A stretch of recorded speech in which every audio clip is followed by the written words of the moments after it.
Enjoy all your favorite sports like never before at BetMGM. Sign up using code Hawkeye and receive up to $1,500 back in bonus bets if you don't win your first bet. When you register with BetMGM, you'll get instant access to a variety of parlay selection features, live betting options, and the best daily promotions in the business. And with BetMGM at your fingertips, every play and every game matters more than ever. Remember to use code Hawkeye and receive up to $1,500 back in bonus bets if you don't win your first bet. Place your money line, prop, or parlay bets with the king of sportsbooks today. BetMGM and GameSense remind you to play responsibly. BetMGM.com for terms. 21 plus only. Iowa only. New customer offer. Subject to eligibility requirements. Rewards are non-withdrawable bonus bets that expire in 7 days. Please gamble responsibly. Gambling problem? Call 1-800-BETS-OFF. At Parker, our purpose is simple. We want to make the world a better place. By working more efficiently, by using more sustainable practices, by developing better technologies, we keep moving forward. With each new idea, innovation, and partnership, we're one step closer to fulfilling our purpose every single day. To find out more, visit parker.com/purpose. Parker, engineering your success. No music, no intro. Another episode of hashtag Saints Twitter podcast back. I texted Ryan a couple of days ago. Like, I feel like if there was like a fax I could send to Twitter, I would send like a Michael Jordan style fax saying like, I don't know what it is, but like I'm officially back. I don't have any plans on retiring from the pod anytime soon to go play baseball. I'm here at least for right now. We'll see how long that lasts. Another episode. We brought on a person who's been in the fabric of New Orleans newspaper articles in terms of reporting on crime, but we're going back a little bit. Ramon Vargas of The Advocate joining us on the podcast, former reporter of the Saints and covered the Saints for a season. Was it just one season or was it two? 2 seasons, 2013 and 2014. Yeah. Yep. So we wanted to get Ramon on. He has some crazy stories from those teams, but I would feel remiss in saying that I feel that, and this is I don't expect Catherine or Triplet to be listening to our podcast, but before Ramon came along and before there was Nick, I personally feel that Ramon was the first person that really bridged the gap between Saints Twitter and having like access to beat writers and beat reporters. Yep. He just made it feel like, you know what, he was just one of the dudes where if you could, wanted to ask him a question on Twitter, whatever it was, he had that access of being readily available, which I think as the years have gone on, a lot of Saints media members are and I would say compared to any other team, I give the Saints beat reporters that props, but without Ramon, to me, like it doesn't happen. He was the forefront of kind of establishing that. Ryan, would you agree with me? Yeah, absolutely. I remember when Ramon started, I was like, who's this guy with this little Avy reporting on Saints? I was like, The Advocate, because the Advocate's been around for a while. It was mostly in Baton Rouge, but then they started moving into New Orleans territory, so they started covering the Saints more. They rarely focused on the Saints before that.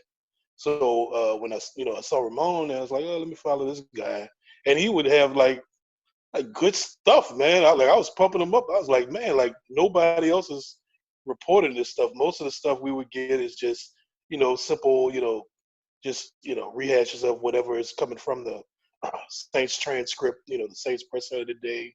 But Ramon was getting like insider stuff, and it didn't have to be breaking news, but just some different takes and different perspectives on what was going on with the Saints. So yeah, he came, and then Nick came, and it was kind of like a new little revolution going on because like Saints Twitter, Saints fans, we were like dying. I mean, Ramon, you like you're from here, so like you kind of know, but like we were just dying for like hardcore like coverage, and not nothing against the guys that's been there like Jeff Duncan and Mike Triplett. I mean, Mike Triplett is awesome. He was one of the greats in my opinion. But I mean, it's just it was kind of an old school outfit for a while, and you guys, you and Nick, I feel like you kind of brought it into the the 21st century, into the social media era. You kind of brought it up to our times, and now it's just like we're all a part of that culture. Well, I appreciate y'all saying that. Obviously, I do want to say that a lot of the people that you mentioned, Nick, Triplett, Catherine, Larry, Jeff. I mean, and my first beat partner, Sheldon, Scott, Rabelais, all those guys. Like, I mean, I was very unfamiliar with the terrain, and I got kind of an opportunity that I thought was going to be what I wanted to do for the rest of my career, but was kind of dropped in like 5 days into the first training camp. I pretty much went from covering like a murder trial on Friday night to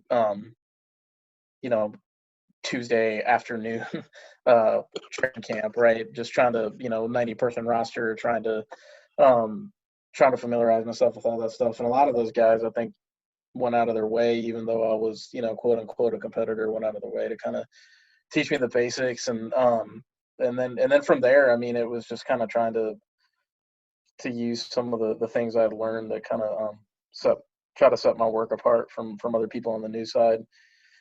To bring it to and apply it to the Saints. I mean, really, Nick. Nick. I think sometimes like the Cipher is like, I always like joke with him that he should try to get a job with like a coaching staff or something, because he'll like decipher what teams are doing and sometimes figures out like I think in a way that like a scout or quality control coach I think would envy. I wasn't that. I for sure was kind of brought on to, whenever I could try to break. You know how it is, man. I mean, like Schefter and those guys kind of own like the top 10 players on the roster. So my goal was if I can break any news in between like players number 11 to 90 during training camp, I was going to do that.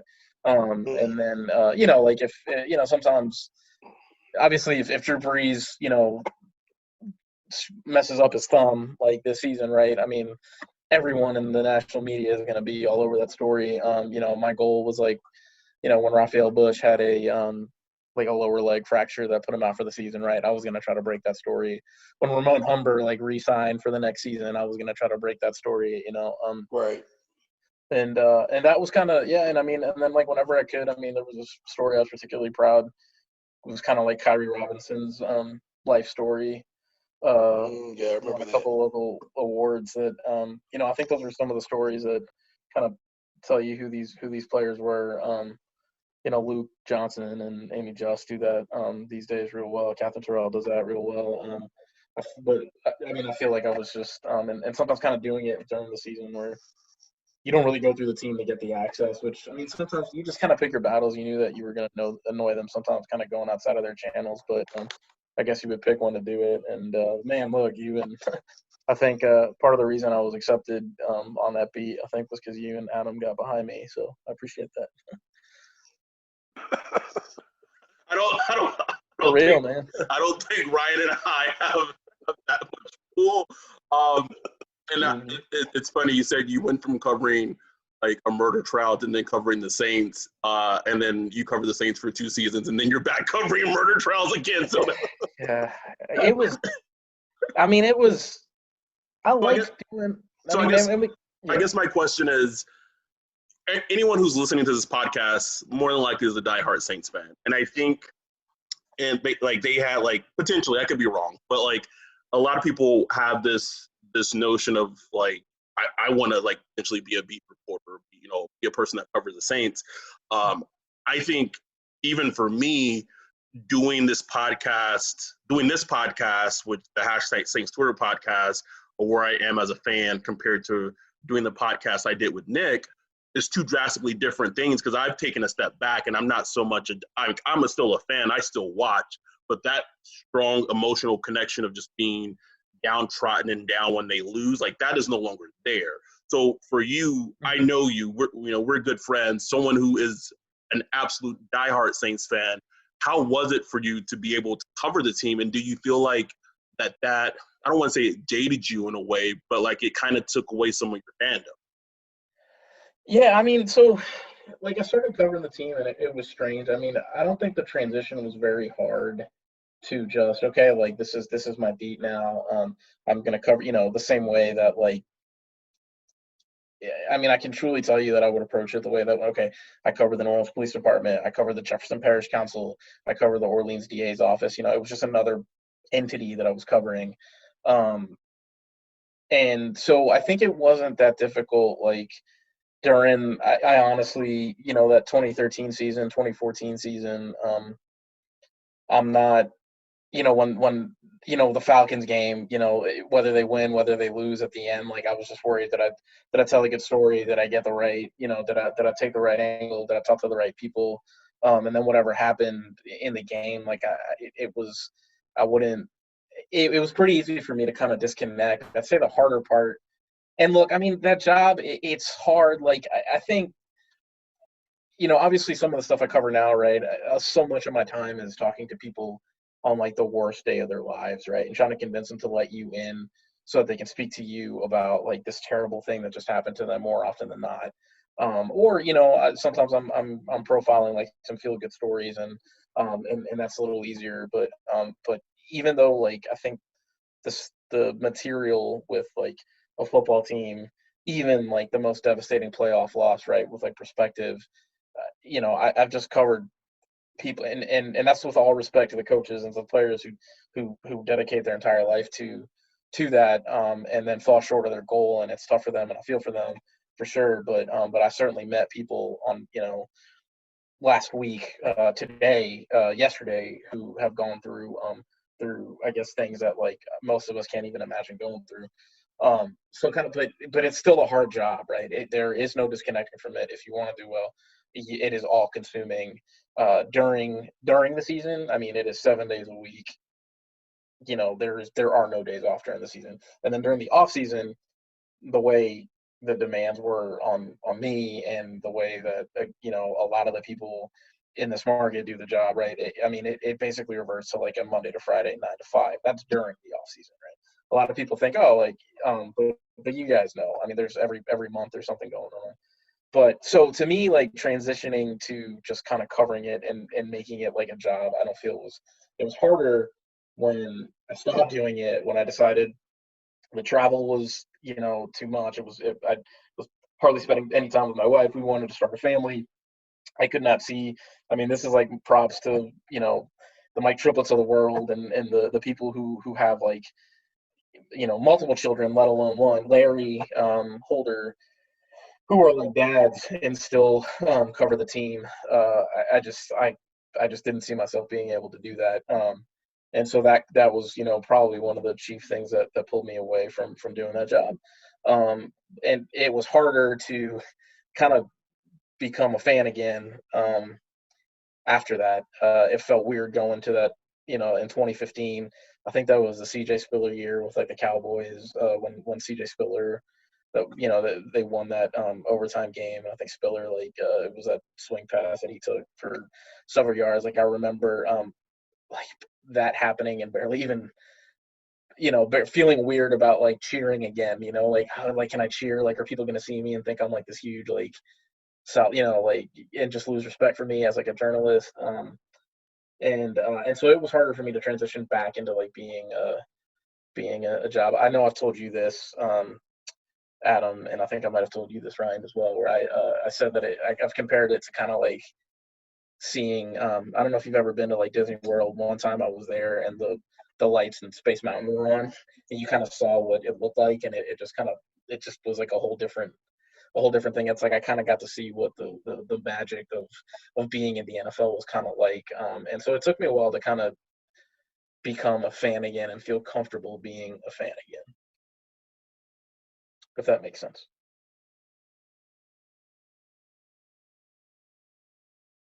No, it absolutely makes sense. So because Ryan, did you want to ask Ramon anything? Oh no, I was on mute. Sorry. But yeah, I mean, it's just kind of crazy because kind of me and Adam has kind of went through like the transition the past few years after the after the non-call of kind of disconnect. For me, I can't speak for Adam, but for me, it's kind of like making that emotional disconnect. But I'm still like emotionally connected to the Saints. Like I'll never be like 100% disconnected. Of But I course, just yeah. kind of I found a way to kind of emotionally navigate my way to the point where I'm not depressed on Mondays, and I'm just not so pissed on a Sunday Nope. where I can't even enjoy myself. I'm just so done with that now. Can't enjoy the rest of your Sunday. Don't even feel like watching the rest of any football games. No, I'm done. So over that. Right. So I kind of take the approach of just like a very fascinated observer, and I just try, like I'm still into it. I'm still looking at the draft. I'm still into, everything that's going on with the Saints. But I just kind of look at it as more of an interest instead of like a fanatic obsession. Yes. That's it. Yeah. So Ramon were around the team when it was like in that transition period of to say some characters on the team. Is there any stories that that's appropriate that you can share around your time on the team that you can let out on the pod? Yeah. Yeah, I mean, there's a few, and I can, obviously, if there's any questions that, if there's any that you request that I'm certainly happy to tell them. I've been thinking about kind of teeing these up, because obviously, like, some of these, I guess, conversations may have happened off the record, but I can tell them in a way that I think wouldn't violate, that I know wouldn't violate, I guess, the terms of that. But I mean, dude, the 2014 one, and I mean, it involves, I mean, part of this played out on Twitter, right? I mean, I think part of this people saw it, but I mean, the one that kind of like, I mean, to this day, it taught me a lesson, honestly, that I've kind of, it happened. It's like one of those things that happens to you once, and it's never going to happen to you again, Um, knock on wood, hopefully. I was, I mean, there's a one that involves, I guess, Kenny Vaccaro. I think, who was Malcolm Jenkins playing with that year? Or Roman Harper, I think, was. Probably the Panthers. It was a Roman Harper was coming back with the Panthers, right? And then Malcolm Jenkins, I think, had gone to the Eagles. And Kenny Vaccaro was like their successor back then, right? He was kind of like the safety, after the 2013 season, and they brought in Jarris Byrd, and he was the other kind of like the other safety, and they kind of cast their lot with those two.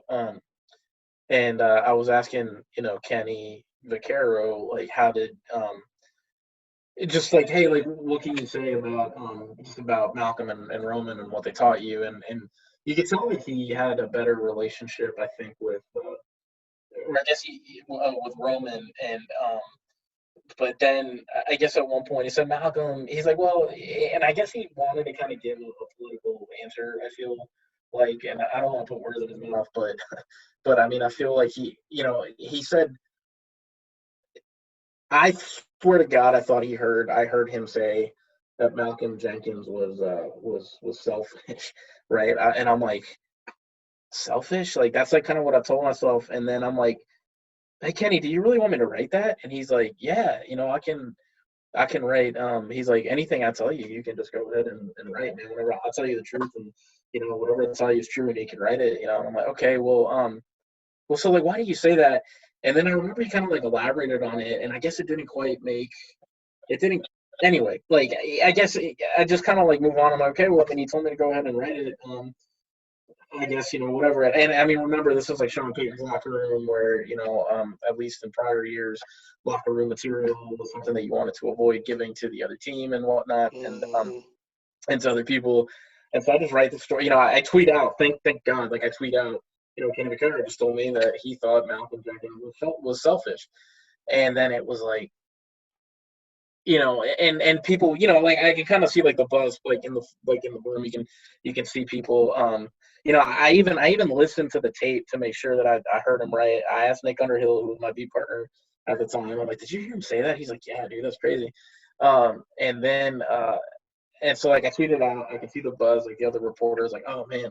And then Kenny had left, right? He goes, he takes a shower, and then he like comes back, and I hear him like shout across like the locker room, like, hey, Ramon. And I'm like, what? And then I kind of like walk over. I'm like, what? He's like, dude, what are you doing? Why are you saying that I said that? And I'm like, what are you talking about? I even asked you if you wanted me to write it, and you said yes. And then he's like, I didn't say he was selfish. I said he was selfless. And I'm like, Kenny, dude, you can't like take that back, dude. Like it's in the I got the tape right here. And I'm like all confident, like I pull out my phone, like I blast, I put it up like as high as I can. I'm like, I got the recording right here, man. Why don't we just listen to it? And sure enough, like, like I fast forward to the part where we're talking about that. And then like, sure enough, as clear as day, he says he was selfless. And I'm like, oh my God. And I just like, I didn't know, like, what can you do? There's like, like the entire team's in there, right? Like all the reporters are in there. Everyone's like looking at you, dude. Like I have never felt like it's, and I was just like, I was like, Kenny, man, I'm sorry. I don't know what to say. Like I remember I even put like I like deleted it on Twitter. Like I couldn't have apologized like 4 times on Twitter, and then finally they're like leading us out the room, right? Because they like all like round you up and they kind of like shepherd you out. And I like remember like I broke away from the pack, and I went up and like, dude, like the players are like, some of them are kind of laughing about it, some of them are like legitimately mad, and I think he was kind of like cut in between both of them. I just remember I was like, dude, like if you don't want to talk to me again for the rest of the time that I'm here, that's fine, dude. He's like, I'm just not gonna talk to any of y'all anymore. And I'm like, dude, like I made a mistake, right? Like I think we can all like agree in this locker room, especially that season, right? Like, I mean, people make mistakes, right? Like, I mean, I think, and that was just like it was a terrible mistake, man. I'm so embarrassed. I can't say sorry enough. Please, basically, like if you don't want to forgive me, I understand that, but don't take it out on the rest of the reporters. That was my fault. And he like at the end of it, he was like, no, that's cool, it's cool. I should have been clearer. And I think the thing that saved me is that like you could hear me. Like I even like asked him, like, are you sure you want me to say that, man? Like, are you sure you want me to put that in? And then I think that's like in the end when he's kind of, but I was like so embarrassing. I mean, I just, it was like a lesson one in humility that like when you make a mistake, just own up to it and say you're sorry and apologize if you really made a mistake. I mean, I did, and that was it. But that was man, that one to this, I mean, that like was, I mean, to this day, I'll double check, triple check. I'll have someone else hear it, especially when it's something like that. I think it would have been worse if I had just put it, if I had just kind of pocketed that comment and then put it up at like 9 o'clock at night when it was already in the paper and there was no taking it back. There was no story like that, so it was just in a comfortable few minutes. But man, that was pretty bad. So that one was that's probably like the worst one. That was like the worst thing. And I mean, I think a lot of people think that was like the reason that I left, but I'd already told them that I already told like my workplace that I was gonna like that I was gonna be covering news when the season ended, right? I'd already told the Advocate that I was gonna be. There was like an opening for like a news position. I already put in for it. They'd already offered it to me, and I was just gonna finish the season out. But I remember that was the time when I told like it was just a little moment. I told like the rest of the beat, like, or I told. I mean, I remember like the organization because I'm like, what happened? You're like debriefing with like the team, like PR, like what happened? Because it's like, dude, I'm not trying to like set up. I'm not trying to stir up things. Like I feel like my track record shows that I'm not trying to like do that. I made a mistake, and then I use that. That's why I like disclose. I'm like, hey, like you guys are gonna. I'm not gonna be covering the team by January or whatever the season ends. So don't worry about it. And that's kind of like when I disclosed it. But yeah, I mean, it was. Like I said, I mean, it was such a lesson in terms of like being 100% sure when you're gonna fire something like that. Since you were covering the team 2013, Kenny Stills kind of bust on the scene. Yeah. And 2014, he had a pretty productive year. I mean, obviously you don't have to divulge anything controversial, but Sure. we never really got a real explanation as to why he was traded. I remember John Elway, I think it was John Elway on the broadcast saying something about there was some locker room issues. John Elway or John Lynch? Oh yeah, it was John Lynch. Yeah, you're right. It was Lynch. And I mean, but we never got any explanation. I mean, did you sense any of that? Like, was Kenny Stills some kind of, was he kind of a locker room issue, or was it a kind of personality clash with him and Drew or something like that? Did you sense that? I mean, if you didn't, it's fine. No, I mean, I remember so I think that all kind of played out after I'd left. I think when he, or maybe I can't remember if he was here for the 2015 season. Maybe he had left by that point. I think he got traded that offseason. Yeah, he was traded that offseason to Miami. Okay. No, look, I remember that 2013 season. Like, I chose, and I mean, I guess like so few people would read. I think at the very beginning of the part, we just didn't have the readership that obviously over the years has built up for the organization that I work for. But I remember that I chose Kenny Stills as like the during the bye week, or like during the halfway point. I was like, to me, the most valuable rookie.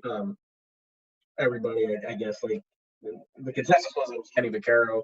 I went with Kenny Stills just by the fact that like Kenny Vaccaro as a first round pick was living up to expectations, which I mean, not everyone does. Good for him.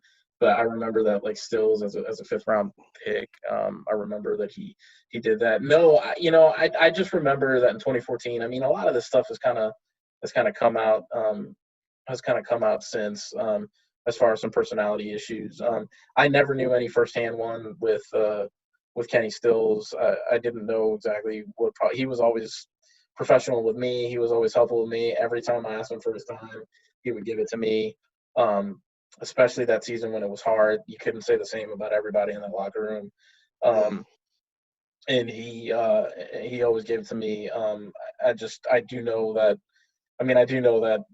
it was pretty apparent that they were trying to that they were trying to get people's attention, and that they were trying to get people and that they were willing to move people to kind of get assets to bring in new people.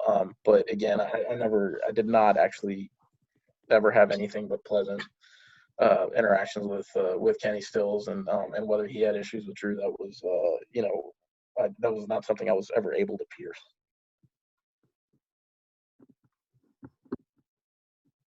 All right, so we're not up to the level of we're still poll people. Like, so I'm using like the regular Zoom, and it like pops up like remaining meeting time, upgrade to pro, like ridiculous. I don't know how. I mean, never mind. I do know how they stay in business now. So I'm trying to like pull up to like upgrade it to pro so we can continue talking really quickly and trying to multitask. So, anything that maybe sticks out in your mind in regards to those teams, and just regards to like Junior Galette or anything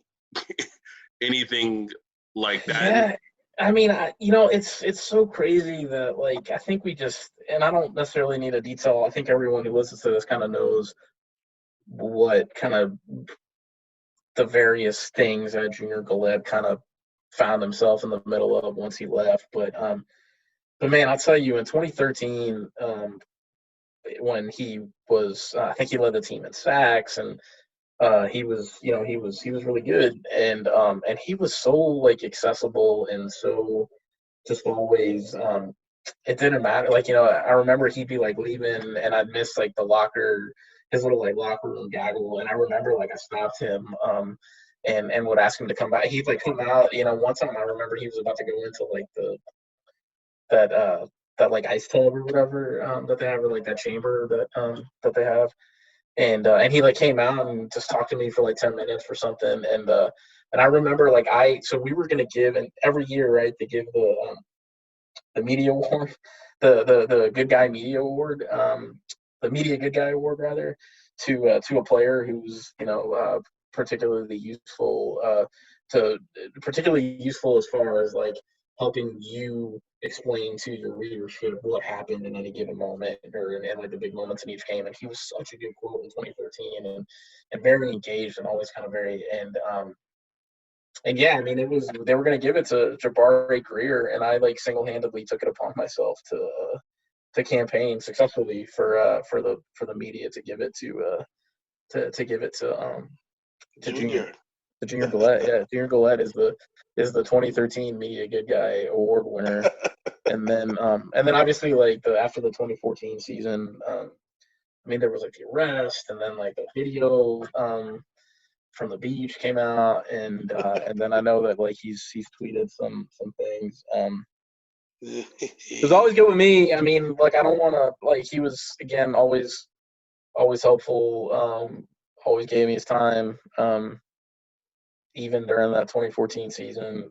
But and that's all. I mean, that's all I can really say. But Yeah. I know that that's been like pointed out. Like, how did he get it? And I do have to borrow a phrase from Sean Payton that he uses about dirty hands. I certainly have dirty hands on that one because I don't think we ever gave it to Jabari, man. He was so great. He was always like right on the cusp of getting it. I mean, it doesn't matter to anybody except the media, right? I mean, I don't know if the players care all that much about it. Like Zach Yeah. Strief, I know won, and Zach Strief, I mean, obviously he's like Yeah. the play guy. Yeah. I mean, I call it the Zach Strief Award. Yeah, because I guess he won it so often, but man, like I just never I never I don't know. But that was on me. That one was on me. But So but good. he was a worthy winner, and he was a worthy winner in I in mean, 2013. Saints fans loved Junior Galette before all that happened. I mean, I Yeah, remember when he came. I remember when he came as just an undrafted guy, and that was like the Saints Report forums days. And there was that like a little YouTube video, the Junior Galette hype YouTube videos, all grainy. And yeah, everybody was just hyping him up, like, "Oh man, this guy's gonna come in. He's gonna be a terror," you know. yeah. He was And the good. Saints He was fans good, man. basically like forced him on the roster because we would badger like Mike Triplett and Jeff Duncan and all those guys were like, "Hey, how's Junior Galette looking at camp? How's Junior Galette looking at camp?" They're like, "He's okay." You know? Yeah. No, he and I remember, man. I remember for that season. It's so crazy. The 2013. It's just like how crazy, like how things like how quickly they change, right? Because I remember it was like the plans like Victor Butler, Will Smith. They were going to be the pass rushers, and Butler never played like a snap. I know Will Smith, Oh, like geez. Will Smith, Victor maybe Butler. yeah. Oh man. Then Smith Victor like hurt Butler. his Victor Butler is the number 8th rated PFF pass rusher. dude, and then like Smith like tore his ACL like in the third, and it was like and then Martez Wilson and Junior Galette were like the hosts, right? And I don't think Oh, Wilson did he get hurt too? Like he hurt his elbow maybe. I don't Um, even remember. and then I might be wrong about that, but I mean Galette ended up kind of being the last man standing. Um, and obviously yeah, I mean it was just and then I mean I don't know what happened. I mean I guess he got the contract, and I mean I don't want to. I'm not, I don't know if that necessarily, I guess he got the contract, and then I think he had, you could kind of see football wise why it was going to happen, but I guess some things off the field Yeah. went wrong. It's hard to predict when they're going to happen and who it's going to happen to, So but yeah, I mean that was one of the more dramatic kind of like turns I mean I didn't cover the team for all that long, but that one by far is probably the more dramatic kind of like two sides of the coin. so something that so I know you talked about it was hard for you to kind of make the transition back to being a fan after covering the team. Yeah. But you were fully now 100% a fan. I have seen the things that you have texted me after a Saints loss. So anyone who's listening to this podcast, like the cool, calm manner Ramon you hear right now on Saints game day, it's a completely, absolutely different person. he becomes the Incredible Hulk in regards to when he's at a Saints game. So just speaking from a fan standpoint, obviously, do you ever like miss those days of covering the team? Or are you just good of covering crime and news and being able to spend time with your wife and your son and everything?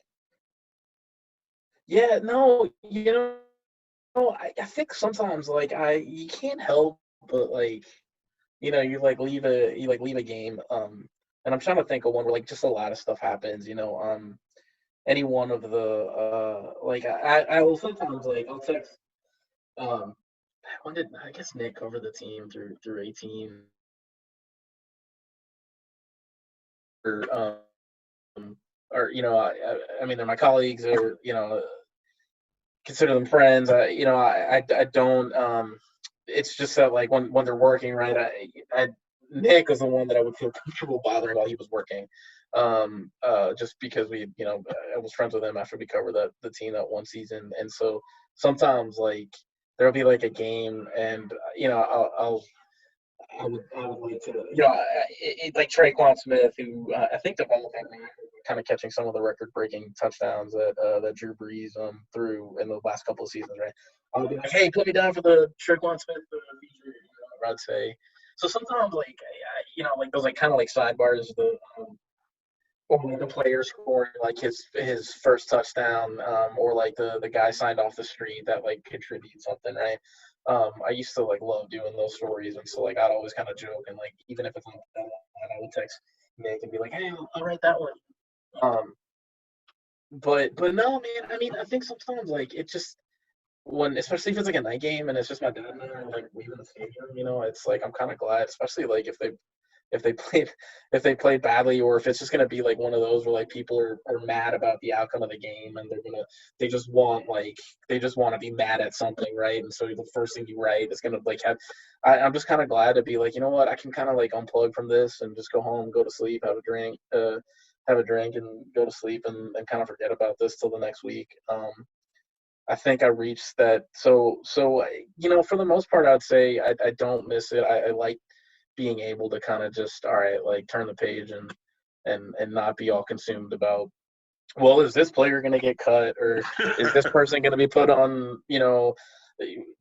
is it just is there ligament damage? Is there, is it a fracture? Is there, are they going to be put on IR? Are they going to come back? Are they going to work a kicker out? Are they, things like that. It's just, I mean, I remember it's like, it's technically like your day off, right? I mean, I covered the end of, when Garrett Hartley got cut, and I wrote, I mean, one of the stories I'm most proud of was the one I did, after years, I was able to, he was kind enough to give me an interview on just kind of like the end of his time here and kind of his rise to like the Super Bowl, his role in the Super Bowl victory, to kind of his fall during that season in 2013, and kind of what happened and all the difficult things that were kind of happening in his personal life.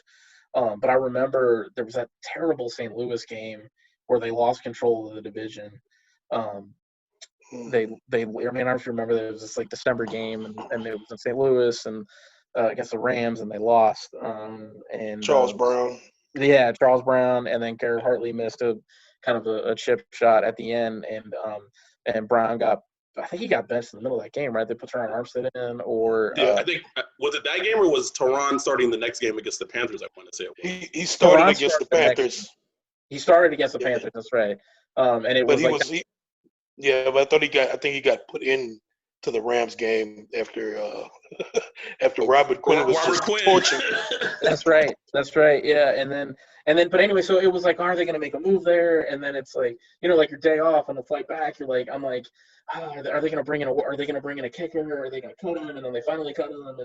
And I remember it was like at 8:00 at night, the transaction wire like finally came out, and Garrett Hartley had been cut, and that it's like, okay, well now who's going to replace him? And so, yeah, I mean, just kind of being able to kind of learn that passively through my alerts, it just kind of makes it for a calmer thing at that point. But I mean, I think I reached the same place y'all did after the like the 2018. I mean, after the way that the no call ended, and I mean, I think I betrayed that a little bit. I remember it was the worst tweet probably that I've ever done. Where the most of it was right, but where I pointed out that like 4 of the rest were from Los Angeles or something like that. But I said it was Phil, the guy who used to play for the Falcons and the Rams. I said that he was on the crew, but he Oh wasn't. yeah. There was another guy, but who happened to be from Los Angeles. It just he didn't play for the Rams and the Falcons. Um, but that was like my worst tweet that I've ever sent, and I still like have like nightmares about having. I wish I had not done it, but I kind of betrayed like I think with the rest of the city how like disappointed I was that that played out. Man. But I mean I reached it to the point where it was like I mean basically like it ruined like that entire like yeah I just reached a really dark place. I think a lot of people Yeah.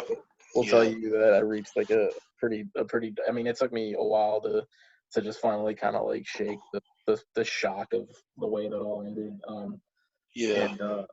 And so this season I think was a little easier with the this season the way that it ended too. Like even on that, it was just kind of like just annoys me that like they blow those calls, but and I just refuse to think that like things can't be better and that No. with that, but at the same time, like I still had. I mean, I think that game was early, and I still had a pretty good day that day. I remember, like I was able to. We went to go grab a bite. We went to, and we kind of, it was it just it, and I was just right back at it. I think that was on a Saturday or a Sunday. It sounds like you reached that point that Ryan and I are now at. Yeah, no, for sure, and it fundamentally, I think, changed my. It fundamentally like changed my my relationship with just sports in general to the point where Yeah. like Exactly. Yeah, I think so. I think we'll leave the pod on a funny note, and I've been debating if I want to tell this story or not, but I'm gonna tell it because I feel like it's needed. I feel like I need this moment as well. So I forget which season it was, but I know I was in New Orleans, and I had came over, to your place. I met your wife, I met your son, and I think you ordered pizza. I want to say you ordered pizza. It was Monday Night Football. Yep. The Giants are playing the Lions. That's how insane my memory is. That I remember the game that was on. And so I'm just kind of setting the scene, and we're eating, and boom, like it hits me. I need to go to the bathroom. Typically, if I'm out in public, especially now, but if I'm out in public or I'm out at someone's home that I don't know, probably don't want to drop a deuce in the bathroom for the first time. But sometimes, as the saying goes, shit happens. So, I go to the bathroom, doing my thing, I finish, and sometimes like you go to, especially like if you're at someone's house, you go to flush and you're just like, please God, just flush. Like I don't want any pain, don't want any problems, don't want any issues. And I go to flush the toilet, it starts going down, and then it starts coming back, and it doesn't stop. I literally, the whole entire bathroom starts to flood completely. Oh.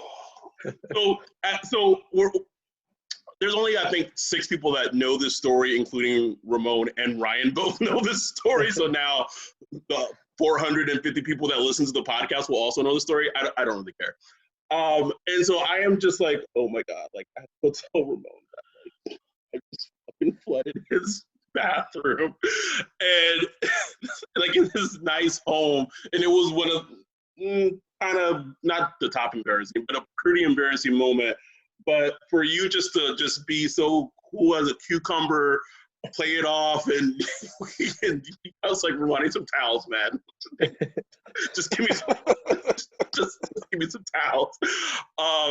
And for you to the next year, the next season, you don't offer me to, you offer let me stay with you in the guest room for 3 or 4 days when I was in New Orleans visiting for, I think that was the Tampa Bay game, if memory serves correctly. Yep. That like, so I said that story in my embarrassment aside to say, I think that's getting back to my point I made earlier. Like, I think there's just a different connection, in regards to Saints Twitter, it's the bonds that we've been able to make through a stupid social media app is kind of unparalleled. You become both you and Ryan, but you have become such a close friend and of mine. The fact that you would open your home to me after I literally took a shit in your bathroom and flooded it like a year before. Better than me. It's funny, man. My wife, not to interrupt you, but my wife tonight, I was like, hey, my buddy Adam invited me on his podcast tonight. So I got to do that at like 8, and she's like, Adam, that's the guy who flooded our bathroom. And I'm like, that's not all he's known for, but. Hey, Ramon, real quick, I gotta clown Ramon right quick because one of my favorite articles you did had nothing to do with the Saints. Yeah. It was when you had to cover that re-up Reedy, the bounce artist. Oh man. Game over Reedy. Yeah. And like I don't even know her music, but my wife listens to her and follows her on IG and all that stuff. And man, I was on Facebook and they had the article posted. Man, they were tearing you up, man. It was yeah. Yeah, sometimes like, why does he care about that? Why are you more about re-up Reedy? Yeah, no. Sometimes it's the ones that you don't really expect to be but yeah, that one's up there with like some of the more intense kind of black backlash I've gotten on something. I mean, everything in that story was 100% true. I know it was. Was that the store with all the racist stuff, or am I thinking of a different story? No. You got what do you mean about all the racist stuff? No, I think it's a different one. This was like there's also my child desertion allegations, but I mean, it wasn't really. I mean, it wasn't really. I mean, there was some gray area because I mean, it was like she basically got accused of child desertion after allegedly trying to, I guess, send her kid to school in like a Lyft or an Uber, if I'm remembering correctly. And then she got arrested for child desertion. I think. Yeah. I mean, we took some heat over like whether that was really newsworthy, but I mean, it was. You saw the amount of people that clicked on it and read it, and I know that that's not the only like measure for success by any means, but I mean, I just thought it was funny. Yeah, no, I mean it. Thank you. No, but no, I got that one. I mean, I remember clearly how sometimes. And look, people. That's the thing about the city, right? Like, I feel like a lot of her fans and her friends kind of circle the wagons around her at a difficult time. I understand that. I hope that if I were in a similar position, my friends would also have my back. And again, to make it 100% clear, she was just accused and nothing, as far as I know, at that stage at least. It was just accusations. So. So we're gonna get out of here, Ramon. Thank you so much for coming on. If you don't follow Ramon on Twitter, so you can follow him on Twitter. He's not going to be posting Saints things, but if you want the latest information in regards to New Orleans and politics, crime, I'm writing about the Saints. Usually something awful has happened to you. Yeah, like something with the Catholic Church. You can follow Ramon on Twitter at @Vargas advocate. We still have a lot of things trying to get in the pipeline in regards to a couple episodes. So this upcoming Thursday, so 2 days from now, we are going to have Greg on again and talk to Ryan earlier. And it sounds like the questions that have been coming have been lackluster. Would you say they've been like the Brian Dixon of football questions, Ryan? I'd say a little Crawley-ish. Okay. Crawley, not Dixon, but Crawley, had a few winners, We're trying to look for the Demario Davises of football questions to talk with, because if we don't get them, we'll just ask Greg whatever comes to our mind. Like, exactly. Don't give us our free reign to have access to Greg, because we'll take advantage of it. So get the questions in. Hashtag Saints Twitter Pod, so you can do it on Twitter.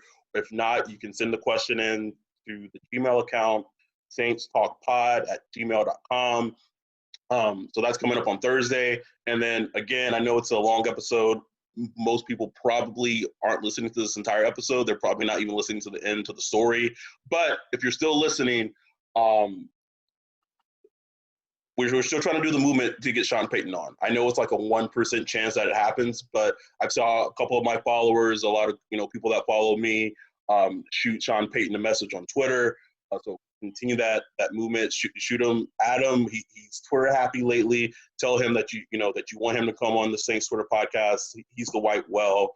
We're still trying to make that happen. Yes.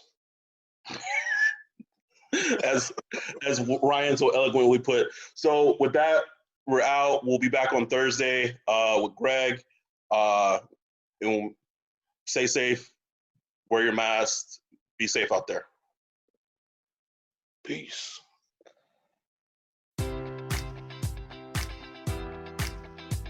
Enjoy all your favorite sports like never before at BetMGM. Sign up using code Hawkeye and receive up to $1,500 back in bonus bets if you don't win your first bet. When you register with BetMGM, you'll get instant access to a variety of parlay selection features, live betting options, and the best daily promotions in the business. And with BetMGM at your fingertips, every play and every game matters more than ever. Remember to use code Hawkeye and receive up to $1,500 back in bonus bets if you don't win your first bet. Place your money line, prop, or parlay bets with the king of sportsbooks today. BetMGM and GameSense remind you to play responsibly. BetMGM.com for terms. 21 plus only. Iowa only. New customer offer. Subject to eligibility requirements. Rewards are non-withdrawable bonus bets that expire in 7 days. Please gamble responsibly. Gambling problem? Call 1-800-BETS-OFF. When you need mealtime inspiration, it's worth shopping Baker's, where you'll find over 30,000 mouth-watering choices that excite your inner foodie. And no matter what tasty choice you make, you'll enjoy our everyday low prices, plus extra ways to save, like digital coupons worth over $600 each week. You can also save up to $1 off per gallon at the pump with fuel points. More savings and more inspiring flavors make shopping Baker's worth it every time. Baker's, fresh for everyone. Fuel restrictions apply.